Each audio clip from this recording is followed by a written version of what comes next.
বিসমিল্লাহির রহমানির রহিম। আজকের সভার সম্মানিত সভাপতি এবং কৃষক ভাইয়েরা, আমি একজন সাধারণ কৃষক। আমার বাবাও একজন কৃষক, আমার দাদাও ছিলেন কৃষক।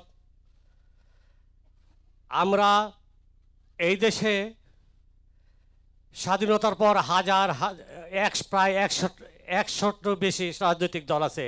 কেউ কোনো একটি দল আমাদের কথা নিয়ে ভাবেন নাই। আমাদের কথা ভেবেছে শহীদ প্রেসিডেন্ট জিয়াউর রহমান। তাই এদেশের মানুষ ওনাকে রাখাল রাজা উপাধি দিয়েছিলেন। এদেশের মানুষ ওনাকে রাখাল রাজা হিসেবে চেনেন।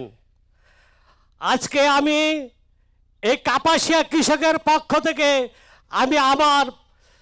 আমি তারেক রহমানকে কাপাসিয়া উপজেলা কৃষকের পক্ষ থেকে একটি কথাই বলবো, আপনার বাবা যেভাবে কৃষকের স্বার্থ নিয়ে রাজনীতি করেছেন, কৃষক নিয়ে চিন্তা ভাবনা করেছেন, আমরা আশা করব কাপাসিয়ার মানুষ, বীরগিরি আসম হান্নান শাহর মানুষ এবং শাহ রিয়াজুল হান্নান শাহর মানুষ, সাধারণ কৃষক আপনার বাবাকে অনেক ভালোবাসে এবং আপনাকেও অনেক ভালোবাসবে যদি আমাদেরকে নিয়ে আপনি চিন্তা ভাবনা করেন, আমাদের সাধারণ কৃষকদের নিয়ে যদি আপনি চিন্তা ভাবনা করেন।